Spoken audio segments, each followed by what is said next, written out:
ठग की बेटी किसी गांव में एक ठग ठग रहता था। वह बहुत चालाक और धूर्त था। अपनी चालाकी से वह लोगों को ठग कर धन इकट्ठा करता था। गांव के लोग उसकी हरकतों से परेशान थे, लेकिन वह इतनी सफाई से काम करता था कि कोई उसे पकड़ नहीं पाता था। ठग की एक बेटी थी जो बहुत सुंदर और बुद्धिमान थी। ठग चाहता था कि उसकी बेटी भी उसकी तरह चालाक बने और बिना मेहनत किए दूसरों से धन ऐंठने की कला सीख ले।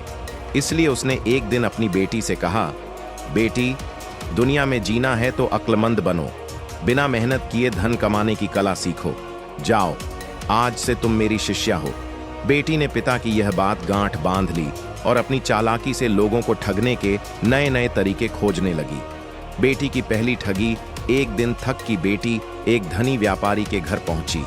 वहां उसने बड़ी मासूमियत से कहा, सेठ जी, मैं आपकी बेटी जैसी हूं, मैं बहुत परेशान हूं, क्या आप मेरी मदद करेंगे?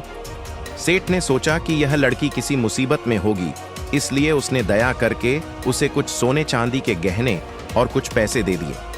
ठग की बेटी धन्यवाद कहकर वहां से चली गई। बेटी की दूसरी चालाकी। कुछ दिन बाद वह एक कुम्हार के पास गई और कहा, बाबा, मैं आपकी पोती जैसी हूं, मुझे कुछ मिट्टी के बर्तन चाहिए। कुम्हार को उसकी बात पर विश्वास हो गया और उसने उसे बर्तन दे दिए। इसी तरह वह अलग अलग लोगों से चालाकी से चीजें ऐंठने लगी। कुछ समय बाद वह ठगी करने में इतनी निपुण हो गई कि कोई उसकी चालाकी पकड़ ही नहीं पाता था। पिता की प्रसन्नता जब ठग ने देखा कि उसकी बेटी अब बिना मेहनत किए दूसरों से चीजें हथियाने में माहिर हो गई है, तो वह बहुत खुश हुआ।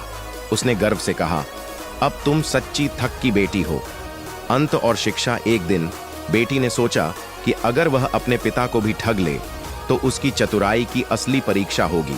उसने अपने पिता से कहा, पिताजी, मुझे आपकी सारी कमाई चाहिए। ठग हंस पड़ा और बोला, बेटी, मैंने जो कुछ भी सीखा था वह तुम्हें सिखा दिया। अब तुम इतनी चतुर हो गई हो कि अपने ही पिता को ठगना चाहती हो। लेकिन याद रखना, ठगी से कमाया गया धन और सम्मान ज्यादा दिन नहीं टिकता। बेटी को अपनी गलती का एहसास हुआ और उसने ईमानदारी की राह पर चलने का संकल्प लिया। सीख।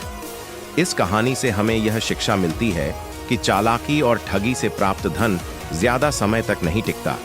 ईमानदारी से कमाया गया धन ही असली संपत्ति होती है। वीडियो को लाइक करें और चैनल को सब्सक्राइब कर दी